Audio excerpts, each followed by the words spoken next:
Yes, you. We are so happy you're here in our discussion space, Kaydian.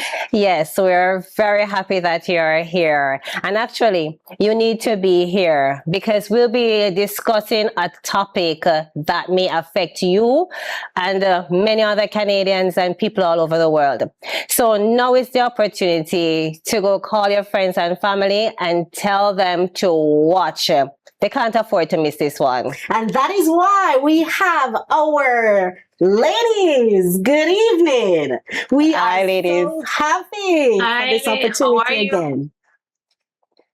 So what's the topic for tonight? Well, so Georgette, Treacha, Simone, I know that you're ready for this topic. You know why I know?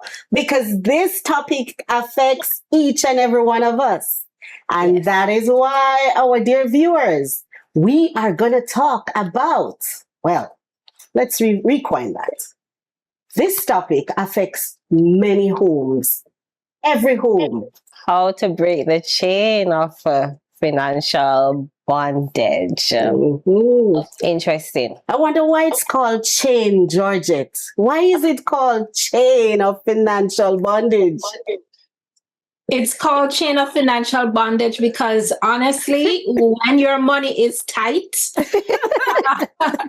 you feel as if you can't move, you can't do anything. So it's just you are chained down, you know, you're not free to do the things that you want to do, or sometimes it may even affect your ability to do what God is calling you to do. Well, and maybe a chain because it is coming from generations, you know, generational decisions that have been passed down to us and that affect our ability to manage our funds because of how we were trained as children and what we grew up seeing around us, you know. So anyone that is suffering a financial bondage, we can liken it to a chain because, you know, chain interlocks, right? Yes. That is serious and deep. It is indeed. It is indeed. So because of that, some people lack, some people have a lot, and some people are under bondage. Let's unpack this topic this evening.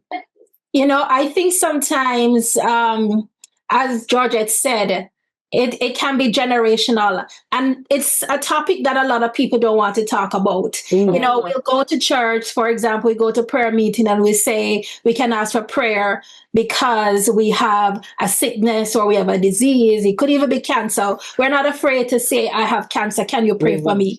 But sometimes when people are buried down in debt, they are not willing to say, can you pray for me, or anything like that. So it's this silent thing that has people bound in a sense. Wow. And sometimes, Simone, it's how we manage our money, our finances. Georgette made mention that our predecessors would have made bad decisions. So at the end of the day, we feel that poor decision that they made. But I mean, there are ways in which we can break those chains. We're going to get to the ways, you know. Yes. We have to get to the ways. But for now, the reality is what we're hitting home. People are having money problem. And it doesn't matter, viewers, it doesn't matter where you're from. You are suffering this situation that we're talking about. You know, like you said, you know, most people are affected this way. And it's not just generational. Sometimes people can get into debt simply because they lost their jobs. Yes. You know, we, like in Canada right now, it is said that we are in a recession. We see a lot of people losing their jobs. We see a lot of people becoming homeless. So sometimes it's not the past, it's what's happening in your current situation. You hit home a point that affects my life. But before I explain my situation, I know Kaydian wanted to say something. Yes, the truth is, Canada is in a recession, and I don't think it's just isolated to Canada. Many other places are afflicted as well. I actually took the liberty to look at the statistics. All right. And according to the MNP Consumer Debt Index of 2026, they have seen the highest level of persons officially filing for insolvency. And insolvency is basically persons being in a state of debt where they're unable to find the money to pay for their expenses. Yes. And the statistic says 37,000 Canadians every quarter apply for this insolvency. So a significant amount of persons are in a financial crisis. But you know, Kaydian, I'm really curious, ladies. I want us to dwell a little bit on this. How do you know when you're in financial bondage? Let's explain that. Let's open that a little bit. How do you know when you're in financial bondage? You know, Georgette. If you find that every month you have to borrow to supplement your income, you find that you're always owing money and your credit card bill is never paid, you are in trouble. And in fact, just quickly, the Bible says that the borrower is a slave to the lender.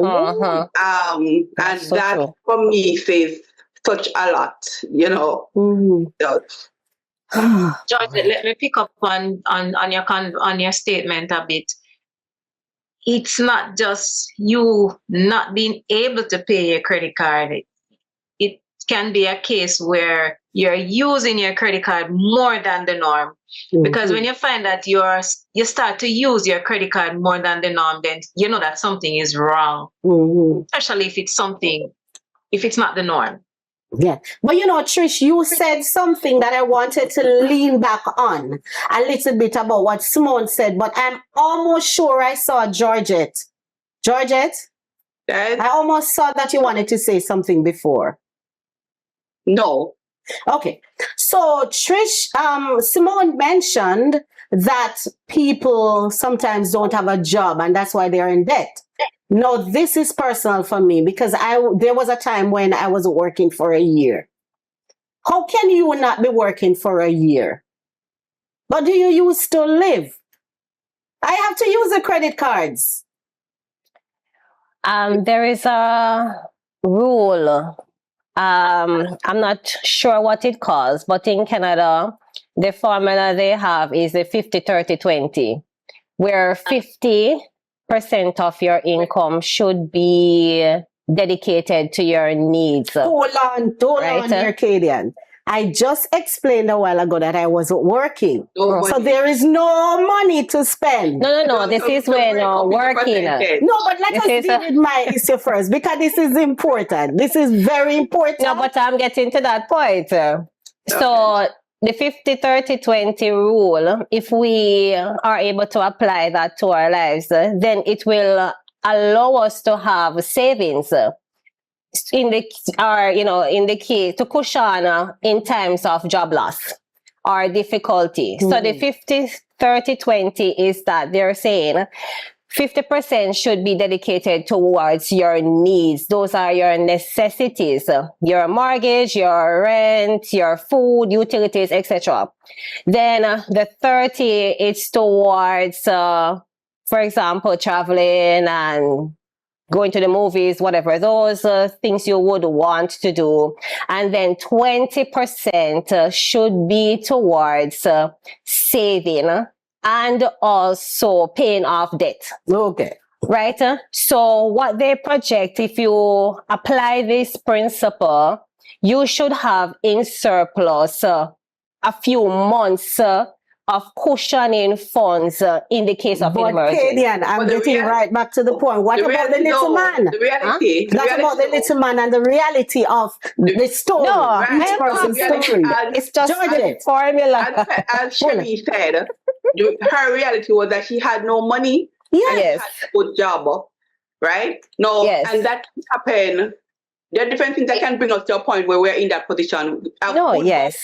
Illness can put you in a position where all your savings are gone. It's just gone. That is so true. And then there are persons who just don't earn enough money in the first place to take care of that 50%. Right. Yes. So the reality is what we're talking about. And Georgette. So what I want to say to those persons though is that no matter how small your income is, you can always cut back. Because That is it. you can always cut back. So when you think about, I've had clients who are domestic helpers and they get minimum wage, but they are able to own homes.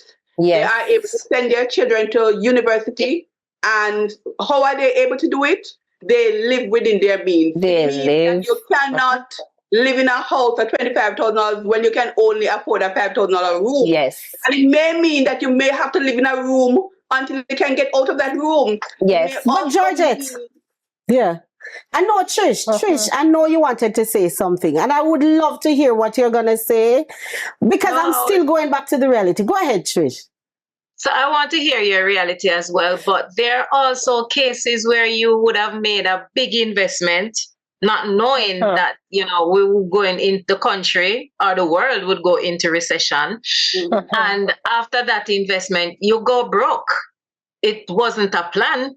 You would have been using the right principles. You would have been doing everything that you were supposed to do, but you make an investment, as a major investment, and then you just go broke after because you didn't project what would have happened after.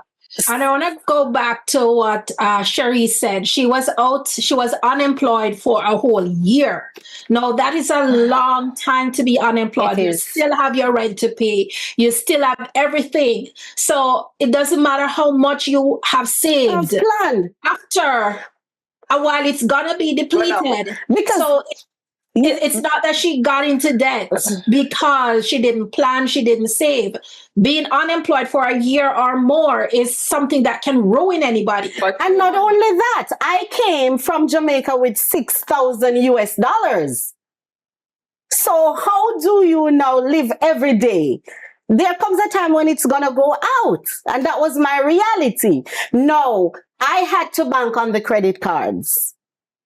There are times when I go to the supermarket, Kaydian, and I have to decide which card to use. Now you see where it all happening. And we're talking about the little man out there or the little person out there who has these reality. How do they really face this break in the bondage financially? I'm going to go back to that point. I know it is hard. Sherye, and it's hard for a lot of persons. And so we have to start where we are. Now, many years ago, my husband and I were in debt. And I remember praying to the Lord and saying, Lord, bring us back to zero. Sometimes we need to come back to zero. But when we get to zero, we have to do things differently. So it may mean that some of the risks that you took before, you can't take it anymore. It may mean that you have to do it all something. There are times when you literally, my mom would say, have to ban your belly and do it all some major things to build back up your resources. So yes, that 1 year would have been difficult. But now that you are working, how do you ensure that going forward, if something like that should happen again, you are in a better position? And that is what the discussion is about tonight. Okay. There is renowned lady, for the life of me, I cannot recall her name, but she had a similar situation where she fell on her face and she had a young child. And what broke her was when she realized she could not afford the basic amenities, which is like a diaper for her young child. And she said she made up into her mind that she had to get out of this situation. You talk about cutting back. She cut back on everything. She moved from the house that she was in to a small room where she shared an house, and she and her son in that little room. It was inconvenient and uncomfortable, but she did it. Okay. And the little money that she earned, she dedicated or put aside a certain amount every month, and she did not touch it. Many years passed, and she decided she's going to go to the bank to see what was there. When she went there, even the bank teller could not believe the amount, because she kind of gave it a name, not her right name, and everybody wanted to know who this person was. So when she went there, the money that was there in the bank was able to lift her from her current situation and give her opportunity to gain more. Okay. To start her business. So Georgette is right. Being intentional. I need to get out of this debt. Cutting back on the spending and just going for the necessity will be the first step. And that is why we are going to take a break right here. We're going to take a break, because when we come back, we're going to see how many persons can navigate this path that Kaydian has just mentioned. Stay tuned.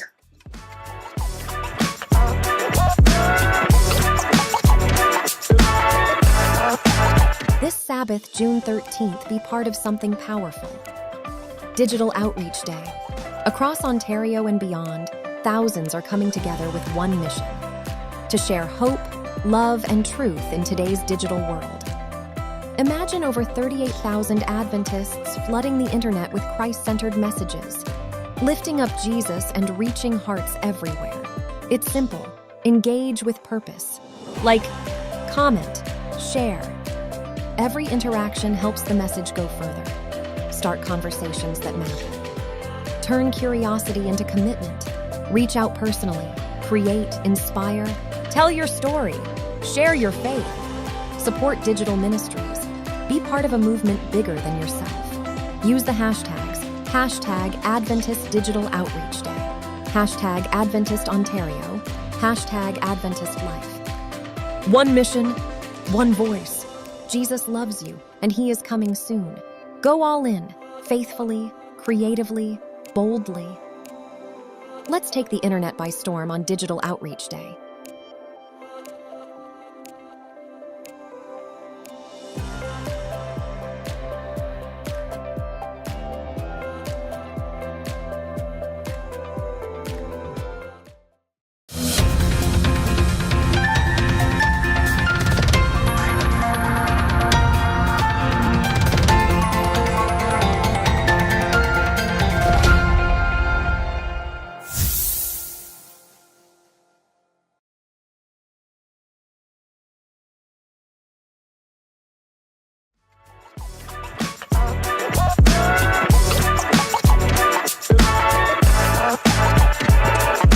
Are you still there?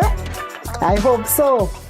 Because we are going to establish the cost of financial bondage. But before that, Trish, I know you had something you wanted to roll out on this discussion carpet. I was saying to Kaydian that it took a lot of discipline for Lisa Nichols to be able to put aside that little money from the little that she was earning. So for us to think about coming out of our financial chains and bondages, we have to think about the level of discipline that we would need to have. It requires, yes. Yes. Yes. It's about our mindset. We have to realize that God didn't create us to live in a state where we cannot support ourselves and our families. And He has given us the means to earn and create wealth.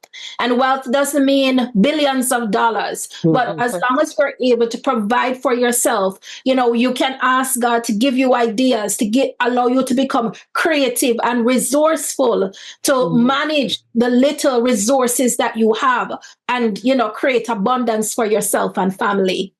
I saw Georgette nodding there a while ago.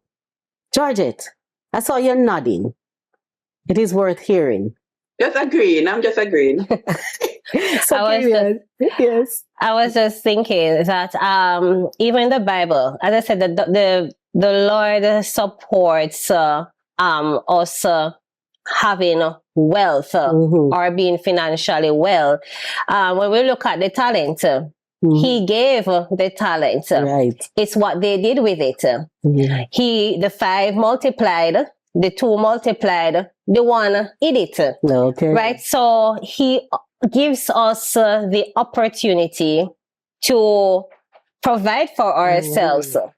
I'm not gonna say that the ground is equal. It is not equal. You have some persons who do grow up in a poverty-stricken environment. But there are opportunities. So, for example, in Canada, in Jamaica, I remember when education became free, you know what the students did? They just went, wrote their names on the paper for the CXC, GC, and walked out. They did not take opportunity or make use of the opportunity that was given them. Right, yeah. So when the opportunity is not made use of, how can you rise up unless you have a natural skill like Usain Bolt and Sherye and Fraser Price? Yes, Georgette. I want to make the point though that like anything else, we require education for things that are valuable. So a lot of times, financial prudence is not something that happens overnight. Yes. In fact, I have just learned financial prudence in the last 5 or 10 years of my life. Okay. And it's something that I have been deliberate about learning. So my mom used to say, if you want to hear about a dress, you speak to a dressmaker. You not speak to a carpenter. Shoemaker. Or a shoemaker. Yes. So if you want to learn about wealth, you have to start speaking to people who are wealthy. You have to start asking those questions. What are you doing that I am not doing? Yeah, doing, yes. Done? And we don't stop to ask those questions. We just say, sure, them already have the money. But if we ask questions, we would learn a lot. Not more. So I want to ask this question right now. Is there a cost to financial bondage? Oh, yes. I hear everybody saying, oh, yes. Let's hear it. When you think about the cost is your peace of mind. Yes. The cost is your health. Because you're going to be so stressed about finding the money to do X, Y, and Z that you become stressed, and stress lead to illness. So the cost is not just not being able to afford the things that you need or want, but it's going to affect you, and not just only you, but probably generations to come. Because it's like Georgette said, you don't learn financial prudence. Your children are going to grow up and adopt the same poor financial habits that you have, displayed to them. Yes. And it's what they learn. It also affects your relationship with other people. Because when you don't have money, you borrow from your friends, you don't pay them back. When you can't pay them back, you stop answer the call, you start telling lies and this is serious. Every time your phone ring, you start have to block your number and start using it. Hold on, Georgette. I want you to say this, but I want you to say it so that the viewers can hear it dropping. Because this is serious. Go ahead, Georgette. Yes, so I was saying, let me say it a little slower. Yes. Right. That when you are having financial bondage, it affects your relationship with others because you can't be totally honest with people. So you borrow money from your friends, and when you can't pay it back, you don't stop talking to them. Wow. Or when your phone ring, you get nervous. You say, who is calling now? Stop Or you answering it. right, or you keep changing your numbers. This is no Or you joke. don't take private call because it's a boy, it might be the bank, or it might be person coming to claim back the car or claim back the furniture, you know. But the truth is that at some point you have to acknowledge that you are in trouble. Yes. You have to say, how do I get back to zero? Because that's where you want to get back. Yes. Zero. Getting back to Zero zero. debt. Yes.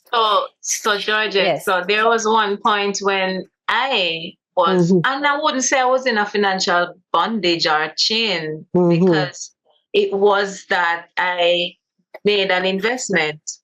And because I made that investment, I didn't have any liquid. There was no cash. There was just no cash around me any at all. And I had to make a conscious decision and say, okay, Treacha, these are some of the things you would need to stop doing in order to maintain what you have just invested in. No, it has been 3 years and I am far better than where I was after making that investment. And it's a lucky thing I made the investment. You know, Trish, I have to make sacrifices.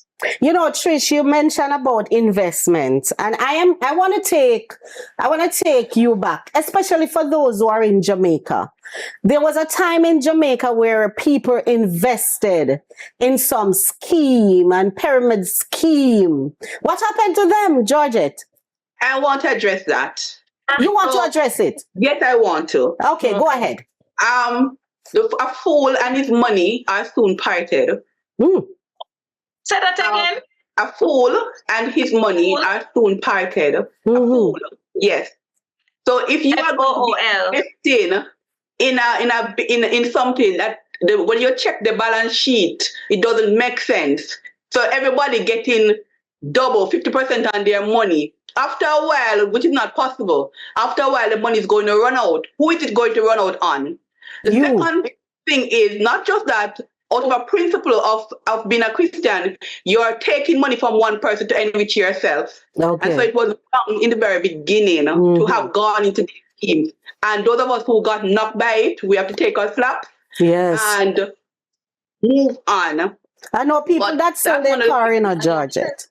I know somebody who lost their home because they took a loan against a truck that they had borrowed some money against. And when they couldn't pay back the money, they lost their home. That person who went to Bellevue, they lost their mind because they had invested everything. Because the money was sweet, you know. They were investing $1 million and getting back $1 million on it. That sounds good. You know, so it was sounding very good, but it wasn't money. It was not. It was unfair money. And at the end of the day, those things will come back to haunt us. There are some people who are able to walk away. Yes. I remember some people walk away, but not all persons have the same luck. Yes. Let's get in. Georgette mentioned about financial prudence. And unfortunately, neither, unless you're doing finance or some business course, you don't really learn these things in school. Right. So it is through experience or being deliberate. Go ahead. In terms of finding out this information that you can actually learn from. And the case in point, for example, we have heard of so many persons who are incidents where persons have won the lottery. And because of their poor spending habit, they were worse off than before they won. Yes. Right. So financial prudence is very important in terms of maintaining financial stability. Trish, I know you wanted to say something there when Kaydian started. No, I was saying to Kaydian that I wouldn't agree with her when she says that more persons would have to go to maybe a financial institution or study, because some things is really common sense. Because if it is that you bought a house, if you used to live lavish and then you bought a house, you can't live the same life that you were living before you purchased that house unless you're right, unless you're earning more or you're financially stable, you're good. Yes. But if it is that you're not, then something has to cut.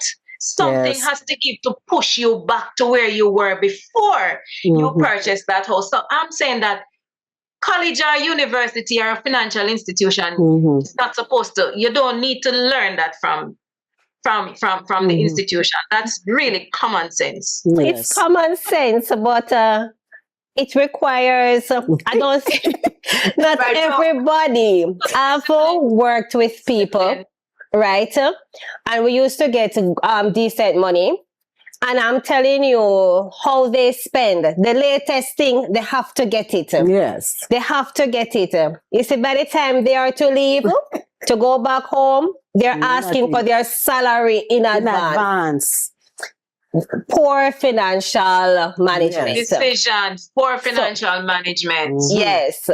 So it's maybe common sense, but it may not be. But it's a reality of some people. The principle doesn't change. Yes. Your principle never ever change. More than you earn. You find yourself spending more than you earn, something is wrong. That is the all right. So we're gonna do some hashtags here. Yeah, Georgette, we're gonna do some hashtags. No problem. You cannot hashtag.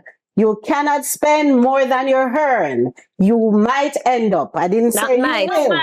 You it's will. not might, it's will. You will. You will. The name say you will end up in financial bondage. And there is a cost for financial bondage. Your peace of mind. Yes. Peace of mind. So I am very curious to ask this question. And Simone, I know you're the expert on this, but where does tithing comes into this whole financial life of ours and the viewers? Do we have to tithe? How does it work? Let's hear it. And then I know Georgette would want to chime in, and Trish, who is a businesswoman, and Kaydian, of course, the theologian. Go ahead.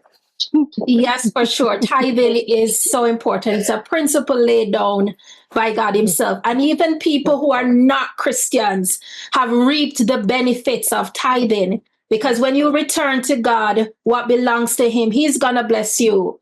And I have experienced that, even this year when I realized my salary did not go up, but I said, I'm going to increase my tithe simply because I know that God is going to be faithful. I am faithful to him. He is going to be faithful to me. So once we return what belongs to God, he's going to show up and show himself to be faithful. The Bible says, will a man rob God? Yes. I don't want the one to rob God, definitely, because he's good. And, when you put your trust in God, he is going to come through for you. I think it is evident. I think it is evident that we are going to take a break, because when we come back, or the next time when you see us, we are going to bring it home to you.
know you're on the edge of your seat. I know that you have sent out this video. I know that you have subscribed, and I know that you're commenting, because right here we're gonna bring it home. Simone mentioned that she did. Did you say you double your Tithing? No, I didn't double it, but I increased increase, even though my salary did not increase. Yeah, but that sounds like a faith, thing that you. It's a faith thing because it's backed up by scripture. Oh, Bible says. I am feeling the financial crisis that we're experiencing here in Canada. Yeah. And so I said, the only way I'm going to get through this is if I, work with this principle. And I know God is going to do it. Bless you. The Lord says, prove me. All right, Kaydian. Prove me. And will I not pour out a blessing that your storehouse is not able to contain it. That's the promise. Yes. So what is it? Yes, Georgette. I have proven the Lord where I have proven him over and over again. My business, the first 2 months, I was barely making any money. And I said, Lord, out of the little that I'm making, I'm going to start returning tithe. And I have been in business for over 15 years. There has never been a month when I can't pay my salaries or my staff. There has never been a month when I don't have excess, because when you give to the Lord, His promise is just so sure. You can literally depend on Him. Regardless of whatever is happening in the world today, we can depend on Him. The scripture says, press down, shaken together and running over. Give until it come back to you. Yes, giving to the returning to the Lord. So we're going to establish the whole idea of returning, because you can't give to the Lord, right? So we are returning. Yes, Trish. Sherye, it doesn't have to be tithing, because sometimes as Christians, I don't believe in just returning tithe only. Most times, most persons believe in just returning their tithe and not giving back to the church. But I can attest that even since this year has begun, my life has changed dramatically because of how I have been making sacrificial gifts to my church. And my church has a project that we're working on now. We're buying a piece of land next door to us to build the church. And December 31st, we did a activity where all the church members were supposed to give sacrificially. And I gave a sacrificial sum. And I have noticed that I was in overdraft. Let me declare it. I was in overdraft all year. Reality. And since this year, about March, I've realized that I'm not in overdraft. The month has ended. I'm in a new month. Usually at this part of the month, I am stressing to get money to put in my account, and that is not happening now. And I have been giving sacrificially since the land project has started up until today. So I am a living testimony of tithing and giving back. So you have given the viewers, Trish, a new word, sacrificial giving. So we are going to know, Georgette, take this home. How does someone break from this financial bondage, and how can they lead themselves into a legacy of full? Yes, Georgette. Allow me to do a little list. Yes. So one, understanding that nothing we have belongs to you, it belongs to God. And so we are to always give back. And two, closed hands don't get anything. You must be clean. And three, always understand that when the time you get anything extra that you didn't expect, it's extra, save it. Yes. And it's never too little to save. Always put aside something. And fourthly, teach your children how to save. And how you do that is that you are to give them a little allowance or give them their lunch money and show them how to save out of it. How to don't just give them everything they ask for. Right. And finally, live within your means. Amen. Let's do some practical reality. How do you lift up yourself out of financial bondage? How do you personally? Let's hear. But first of all, Sherye, what we have to do, or what I do, I like to personalize things. I had to change my mindset, and I had to maintain a discipline. And I had to say to myself that, okay, Treacha, for the next 5 years, this is what you're going to do, and this is how you're going to live. And these are all the things you're not going to do unless you can afford to do so. So yes, viewers, I know that it's not easy. I know that it is hard. And I know that, being in a financial bondage, it is rough. But when you start with the end in mind, when you look at 5 years down the line, the sacrifices that you're making today, and you're going to enjoy it 5 years down the line, it will give you the energy and the zeal, the zest to start putting aside and to start making sacrifices, to not buying the ice cream, buying the pretty clothes, buying the pretty shoes when you have 10 or 20 pair in the closet already and you're still buying more. So we're talking about the thrift store. We're talking about the we're talking about the food bank for some people. The reality. Simone, a single mom, how do you navigate this financial terrain? One of the first things I do is assess my situation. Okay. So I know what debts I have, and I make sure that I'm paying down on the debts. Okay. It doesn't matter how small, because if you don't pay down on your debt, if you have credit cards, you have to start paying down on them. So just know the reality of your situation. And as Treacha said, you have to have that mindset that this is not where you want to live the rest of your life. If you don't do that, you will stay there until you die. But if you decide that you want to escape that, then you have to. And what I do is exercise self-discipline. So there are many things I have to give up and say no to. Not yet. I don't need it. So I am not going to spend money on it. And what I try to do is create a budget and stick with it. And I know it is hard, but that is what I have to do. I know how much money I have, and I try to live within my means. Yes. Kaydian. 2 points I want to make. The first one is make this goal for financial stability a SMART goal, meaning that you have a specific goal regarding your finances. Make sure it is measurable, it is attainable, it is reliable, and it is time bound, and stick to it.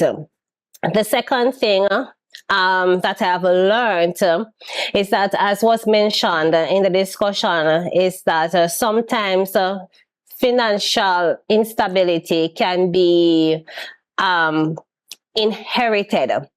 And one of the ways to protect your generation from financial debt is not just to teach them, but I've also learned about insurance. Okay. In the sense that in the case of death, you can't, to bury a person is so much money. And when we die, our children have to bear that debt. The burden. And so if we have an insurance, where a life insurance that in the case of our death, yes, we want to live forever, but things happen, then they don't have to be placed in debt. That money can be used to give us a proper burial, plus give them some money to live on after us. So it's about being intentional, right, and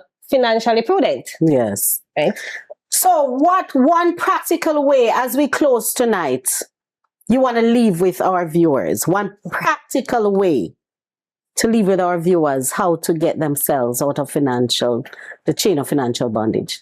Start saving. Create an emergency fund so that when an emergency crop up, you have something that you can use and you don't have to depend on your credit card. And as we've said before, save from the little that you have. So if you don't have an emergency fund, start putting that together. Does the emergency fund have to go into the bank, or it can be in your house under your mattress? Put it where you It can be an investment. Put it where you can't reach it. Okay. Put it where you cannot reach it. Hard to reach. Hard to reach it. Yes. And if you weren't tithing, if you weren't returning your tithe, then start doing so and prove God. Try. Prove God. Woo. I love that. He's faithful. I love that. Prove God. Yes. And say, look at the thing that you love the most. Is it your shoes? It's buying shoes? It's buying a new suit of clothes? Don't buy any for the next for the next 5 months. Right. And treat that money as saving. Just anything at all that you love buying and you can't stop yourself from buying. Try it. Another practical thing that persons can do is get us, what do you call it? Do it in Excel or just on a paper. Spreadsheet, yes. A spreadsheet. And you have your expenses and you have your income. Experts, yes. And when you tabulate and see where you are, if you realize, as Georgette keeps saying, your expenses are greater than your income, then assess your expenses and see what you can reduce or take away so that your income can actually cover your expenses. Right. And there's a thing out there that has hit the world's wide web, TikTok, Instagram. It's about the budget binder. And the budget binder give you practical ways in which to save and where to tuck the money. And when that money is not used, what to do with it. Invest in one of them. And I want to... Yes, Kaydian. I want to say too that... we should not be afraid to explore other... Explore.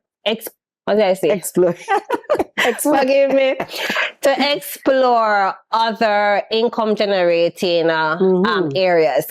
Sometimes, you know, we have a little talent. Yes. So, for example, here in Canada, just simple lawn mowing. Right. They are varying price. Just if you have a lawnmower, don't be too proud. Yes. There are people who will be very happy for your service. And pet, just yes. to go pet walking. They're just simple. That's just a simple thing to do in your spare time. And there are other things that you can also explore depending on your talent that you can tap into, which can potentially bring in more income. Yes. I'm glad you said that, you know, I just wanted to share this. My husband used to say a belly full is a belly full.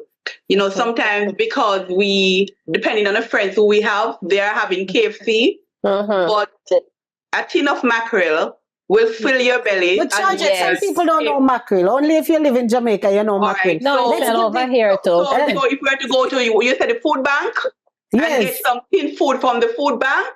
Yes. That is what you can afford. Food is food. Don't be too proud. Don't be too proud. Eat what you can afford at the time so that things can be better for you to be able to choose what you want to eat at a later time. But it doesn't matter because your belly will still be full. We hope tonight's topic has inspired you and help you to walk out of financial bondage confidently. Join us next week on Adventist Ontario.tv, Roku TV, and Amazon Fire TV. And tune in every Sunday evening at 7 p.m. when we will be discussing the challenges and the joys of parenting. Thank you for joining us. This is Mantled for More. And remember, the mantle marks you, but more, it transforms you. See you next time.